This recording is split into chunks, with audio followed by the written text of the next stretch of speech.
Xo'jayinlarni ishga kuzatib, yotib dam olasizlarmi yoki sekin bir chekkadan ishlaringlarni qilishni boshlaysizlarmi? Romiylarni shunaqa setkasi sizlarda ham tez chang bo'lib ketaveradimi? Muzday suvda bitta yaxshilab chayib oldim. Keyin oynalarimni ham bir tekisda artib oldim.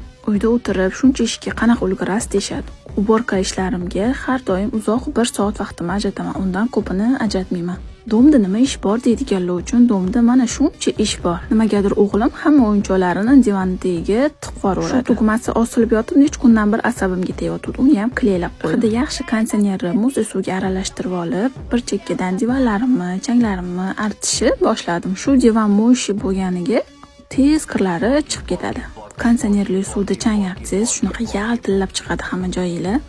Oyna artadigan sprey bilan akvarium ham yaltilladi. Pol artadigan shunaqa sredствani suvga aralashtirib, pollarimni ham artib oldim. Uyinglar toza, svejiy tursa, sizlarni ham asabiylar tinchlanadimi? Kommentariyada fikringlarni yozinglar.